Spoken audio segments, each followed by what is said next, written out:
I grew up in Oregon, right on the cold, dismal edge of the Pacific Ocean. 15 minutes in any direction would take you to a beach, an open expanse of sand dunes, a national or state park, or one of about a dozen permanent lakes. For years, every summer we'd go to a family friend's house to use their lakefront property and their dock. Looking back, it doesn't seem like much, but I can remember spending countless hours there swimming, kayaking, paddleboarding, and snorkeling. When I was 12 years old, I refused to go back. I hated the lake. I hated that house. I had nightmares for years and never explained to anyone why. I still don't like to talk about it. Whenever I do, I feel like I can smell that lake again. People don't realize, but lakes are dirty places. Animals treat lakes like toilets, and some actually die in them. All kinds of plants rot on the surface. People dump their garbage. Though there's so much water that stays clear that people think that it's clean. It's not. All of the lakes I've been to had a certain smell, like they're not totally pure. This lake, my lake, slowly developed a smell like death. And that sounds dramatic. It's not like you could just sniff the air and think, that's death. No one would have gone to the lake if it had been like that. It was just a subtle thing that you caught a whiff of once and then it was gone. Maybe you would look around for like a dead fish or squirrel or something and then you forgot about it. I probably only noticed it was getting worse because on most days, I was there from sunup to sundown. The dock our friends owned was a simple hand-built thing that involved styrofoam and treated 2x4s. A few times it had come loose from the rope that held it together and had drifted across the lake. It sat, sandwiched between two bigger and more impressive boathouses. As you faced the lake from the shore, the boathouse on the right was freshly painted bright red and housed a small white fishing boat. A simple pulley system allowed the boat to be lifted in and out of the water while it was stored in the majority of the years when it wasn't being used. We never saw inside the boathouse on the left, and we also never saw anyone use it. It was made of plywood that had once been painted dark green, though years of weather had warped the edges of the wood, and it had shed about half its paint. That summer, when I was 12, it disappeared, and we all assumed that it had just been torn down so that it wouldn't be such an eyesore. That summer was the first one that I got really into snorkeling. I had explored the surface of the lake many times before in a boat, but that summer, I got to see a whole nother world hidden below the surface. My friends and I caught salamanders, built things out of cinder blocks on the sandy bottom, and found everything from fishing lures and golf balls to pieces of old boats and docks from the past. As you might have guessed, the lake was pretty small, but it was frighteningly deep. Huge trees would fall into it on occasion, become waterlogged, and would turn vertically with only their roots or broken bases poking out above the surface. A swimmer drowned there once, and even though they used scuba equipment to try and find the body, it was never recovered. At a depth of about 10 feet, the water was already as cold as it was in winter. At about 15 feet, it was dark enough that a thick forest of weeds were able to grow in the bottom. Beyond that was just freezing darkness. My friend and I devised a plan to use an upside-down plastic barrel full of air and a boat anchor to allow us to dive much further than we could while only holding our breaths from the surface. We'd go out to the diving spot using a surfboard. Then, with the barrel covering our heads and masks, we clutched the anchor and jumped off, quickly sinking to the bottom of the lake. You basically dove blind, since you had the bucket over your head. We could go far enough that the pressure would compress the air in the barrel to half its original size.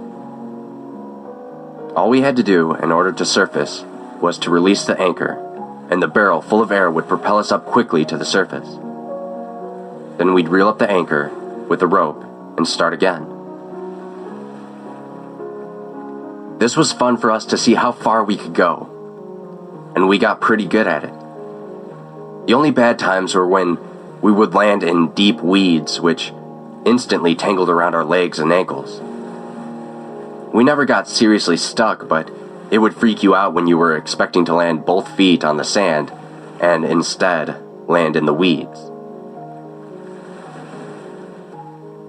On a successful dive, you could see about 5 to 10 feet in any direction, and looking up, you could see the outline of the sun and the long shadow of the surfboard. The last time I ever dove into the lake, the last time I ever swam in open water, was when I found the remains of the neighbor's boathouse. It was the first dive of the day, and we had paddled the surfboard straight out from the dock, a bit further than we normally did. It was about 10:30 in the morning, and the water was still slightly chilled from the night before. I put on my mask and snorkel, put the bucket over my head, and curled my legs around the anchor like normal. This day, my friend had brought his father's underwater flashlight, so I readied that as well as the bucket above my head and took the plunge. I remember falling a long time. Too long, because the pressure was pressing my mask against my face uncomfortably, and the air in the barrel was compressed to smaller than I had ever seen it.